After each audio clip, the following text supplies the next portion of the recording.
Wood, plastic, metal, and titanium.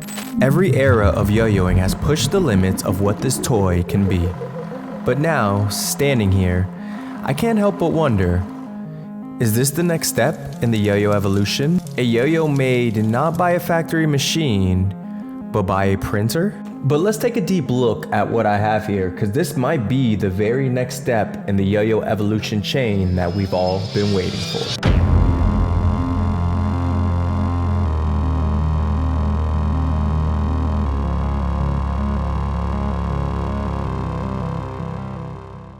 The story of yo-yos begins quite simple. Two wooden halves, a string, and a world of possibilities. For many years, yo-yoing wasn't about competition play or precision at all. They were primarily about play, having fun. Wooden yo-yos, they were imperfect. None of them ever played the same, but they would carry the weight of everything that was going to come after in the yo-yo world. But as time passed, play turned into passion, and plastic yo-yos have arrived. Cheaper, lighter, and more adaptable compared to their wooden counterparts. Suddenly, yo-yos weren't just a toy in a kid's pocket. They were evolving. Ball bearings replaced wooden axles, response systems gave players more control. Plastic didn't just change the yo-yo game, it changed what people thought was possible with the yo-yo in general. Yet plastic had its limits. Tricks were getting longer, faster, and more complex, and players needed something stronger. That's when metal aluminum yo-yos answered their call. Made from aircraft machined aluminum, those yo-yos weren't just toys anymore.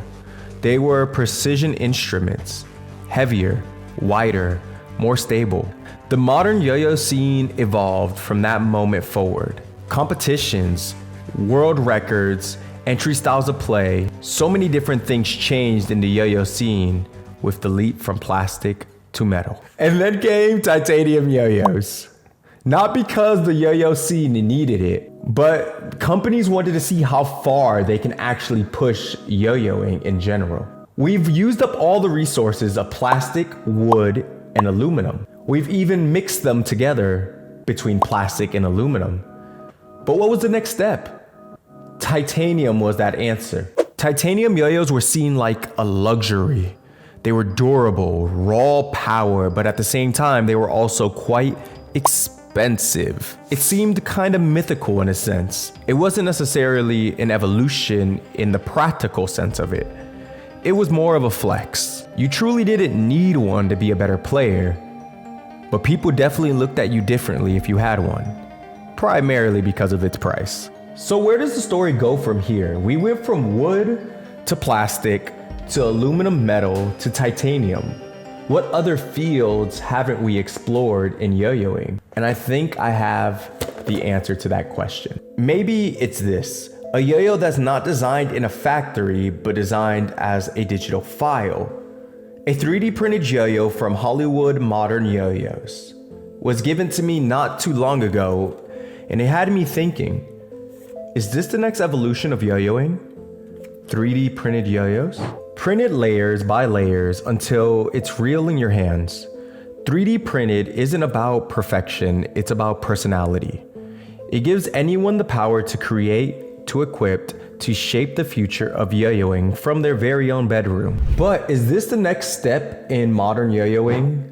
Will we see a line of 3D printed yo-yos from companies? Or is this just a side quest that some people are partaking on in the moment? Could 3D printed yo-yos unlock new shapes, new weight distributions, and new designs we've never even imagined? Or will it remain a novelty, overshadowed by modern metal's dominance? The stories of yo-yos has always been about re-innovation.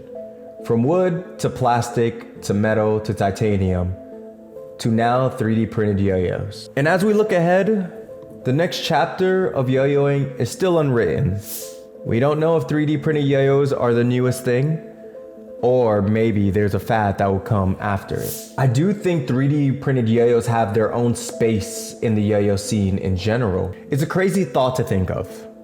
You can make your own yo-yos from the comfort of your own bedroom. Even some that stack up to some of the metal yo-yos in performance. I was quite surprised when I actually did try this 3D printed yo-yo. It was 10 times better than what I was expecting. I think 3D printed yo-yos definitely will have a place in the yo-yo community, but only time will be able to tell how long they last. So, what do you think? Are 3D printed yo-yos the future? Or just another experiment in the long history of this toy?